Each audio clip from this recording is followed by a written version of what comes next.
Hi, it's Morgan and welcome to the Dove's Nest. In today's video, we are decluttering my dresser. I mentioned in a previous video that I am starting a huge decluttering project. Now, the very first project I did in that declutter was to finally take down my Christmas decorations because it's February and they were still up. You guys, I'm a mess. I'm a mess. In today's decluttering video, I just picked a place that I know I need to declutter, and that's my dresser. I am really terrible at getting rid of clothing.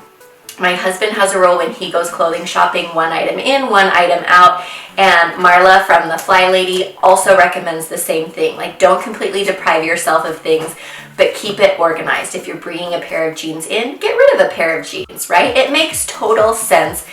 And I just can't seem to do it because I develop emotional attachments to things, which is completely ridiculous. So if you are a mess, your life is in chaos, and you need to start getting systems and want to do a great declutter project, because let's be honest, it's the beginning of the year. Still, it's only February. So if you're ready for another day of decluttering and you want to follow along, join me and let's declutter your dresser today too. Or you just want to watch me? Let's go declutter my dresser. Okay, so the very first thing I'm doing is I'm going to actually clean off the top of my dresser. Most of this stuff is just clothing that I need to return. I bought it to have some headshots taken, and then my bump was too big to wear anything. So I need to return those. And then obviously I have some photography equipment that I'm using for filming and shooting and just playing with.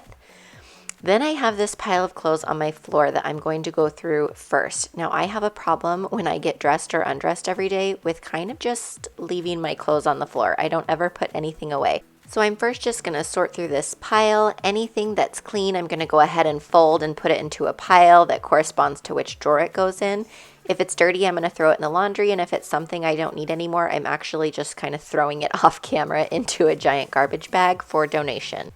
I mentioned in a previous video that it's easier for me to clean when I have a friend there to talk to, or if I'm listening to a podcast or another YouTube video.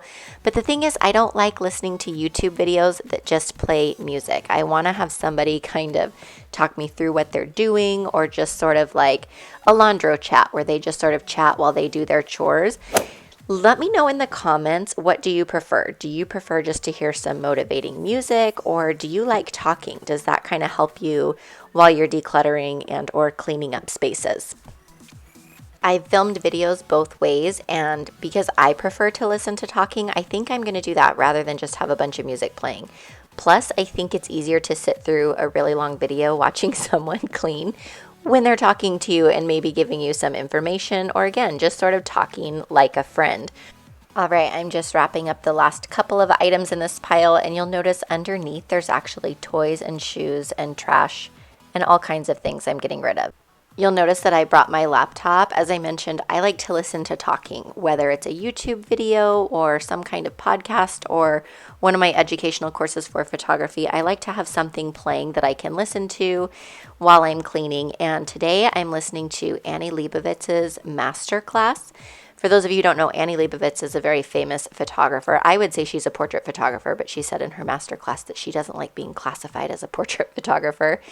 She's worked for major magazines like Vanity Fair, and she got her start while she was still in college as a photographer for Rolling Stone. I thought it was really interesting that before she started to work for Rolling Stone magazine, they would just kind of shoot their magazine covers willy-nilly. It's like the rock star would just sort of show up and they'd say, okay, let's get a picture of you with your guitar or you with your band.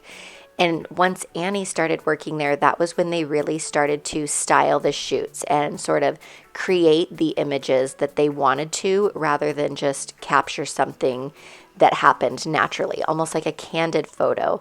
And so she was responsible for posing those, and that actually helped her to start curating images that made her super famous and eventually landed her as the lead photographer for Vanity Fair magazine.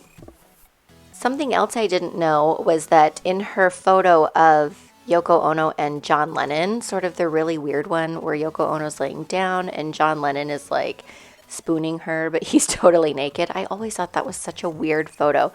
But I didn't realize that she took that photo the morning that John Lennon died. Annie thought the photo was really unique and a little bit bizarre, but she took it anyway and didn't think much of it. And that photo was actually taken the morning that John Lennon died. And so the story of that image kind of came full circle as John and Yoko's last hug goodbye. Anyway, I didn't know that. I thought that was pretty interesting. I love Annie Leibovitz. I remember just after high school when I was in college, I used to shop at the Gap all of the time. And one time I went in there and I spent something ridiculous, like $200. Back when I was in my late teens, early 20s, $200 was like a month's salary. And I spent my whole paycheck on clothes. And as sort of like a rewards perk, they threw in this Annie Leibovitz book. And it was all of the images that she had shot for Gap ad campaigns. It was all of these celebrities and, just some of her most famous works just put together in this book. And it was like 1.5 inches thick. It was beautiful black and white photography. And I ended up finding a book of hers that was very similar at Barnes & Noble, and it was like $90. So I thought that was so cool that I got it for free.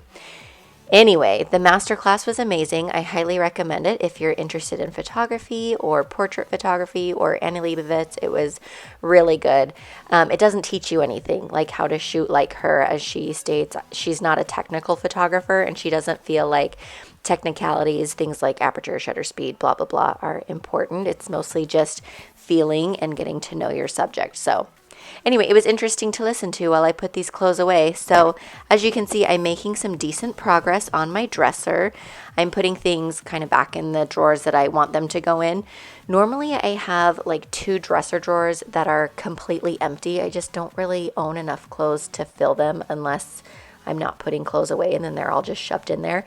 But because I've got all of my maternity clothes out right now, those bottom 2 drawers that I'm filling right now are actually just maternity clothes. And this last drawer is all of my swimsuits. I want to know, where do you find really cute one-piece swimsuits or tankinis? Because I've got sort of the mom bod going. Well, obviously not now, I'm pregnant. But I'm always looking for really cute one-piece swimsuits or really cute tankinis. So if you have any ideas on where to shop, be sure to leave that below in the comments, and I greatly appreciate it. All right, I'm going to go ahead and get those things put away and put away some last minute items that I left out. And then I'm grabbing the box from my closet declutter. Remember, I threw all those extra clothing items on the floor into a box. Now that was all stuff that normally belongs in my dresser, but for some reason it was in my closet. And actually now as I'm going back through, I'm finding there are things in that box that should have gone in my closet. So I'm again just sorting everything. If it goes up on my bed, that means I need to hang it up. Otherwise, I'm folding it and putting it in a pile that corresponds to which drawer it needs to go into. And then everything that I'm throwing off camera is stuff that needs to be donated. Okay, as I'm making my way through some of the clothing items in this box, I wanted to talk just for a minute about something a little bit more personal. Now, of my subscribers, I know that 100% of you are female and roughly my similar age group. So if you're a man and this does not really apply, or you don't know what to say, I'm sorry. But I had my mid-pregnancy ultrasound this week. It got some news that we weren't expecting. So I was diagnosed with placenta previa. Let me know in the comments if you had it and your experience. I was told that in most cases, between 20 and 28 weeks, it can actually heal itself. Usually the placenta is only covering about 1 to 2 centimeters of the cervix. And as baby gets bigger and everything sort of grows, it fixes itself. However, my placenta is lying smack dab in the middle of my cervix. And so I'm going to have a C-section with this baby, which I'm really not happy about. Mostly just because I know recovery time is so much longer, it's so much harder, and I've already got 2 toddlers that I have to chase around. It also delays my going back to work, and so that, I'm basically turning down fall weddings now, because rather than being on maternity leave for a couple of weeks, I'm now having to take off a couple of months. And so that's really scary because I don't know what's going to happen with my business if I'm like turning down couples left and right. Now, the other problem is that because of where my placenta is located on my cervix and how it's attached to my uterus with sort of like a hole where it's not attached to my uterus, I have a very, very high risk of developing preeclampsia. In fact, my doctor says I will more than likely develop preeclampsia. Now, that's where your placenta starts to tear away from your uterus. In that case, they essentially have to rush you to the hospital and perform an emergency C-section to get baby out. So they think that he will more than likely come early. For any of you who have had babies who were born a little bit early, you know that there can always be problems and NICU stays, and most of them come out just fine. But I'm still freaking out quite a bit, and I'm really worried. So let me know again in the comments all about your experience. If you had this, how it turned out, I would greatly appreciate it. Now back to my clothes. I'm just going through and hanging everything up on hangers to put in my closet. And you'll notice that I actually filmed this video before I filmed my closet declutter, which is why my closet looks like such a mess. I filmed them in the right order, but I published them backwards, so I apologize. Lastly, I'm just throwing the rest of my clothes into a Goodwill bag, and this Goodwill bag is all of the clothes from my dresser. So I had one full garbage bag from my closet and another one for just my dresser. You guys, can you believe I was able to get an entire garbage bag? That black garbage bag that I'm donating to Goodwill, those are like the big hefty garden garbage bags that you put in your outside trash cans for like the garbage man to come take. Like, it's not a little kitchen garbage bag. I had all of that crap just shoved in my dresser and I had no idea. It feels actually really good to have everything sort of purged and know that everything in my dresser I will wear and I do wear, rather than like, oh, I need to get dressed today, let's just grab the first pair of sweats that I see because I don't know what else is in here. If you want to continue to join me on my declutter challenge, as well as in the future as I start to create routines and organization and home cleaning videos, be sure to click that subscribe button. I'll see you in my next video.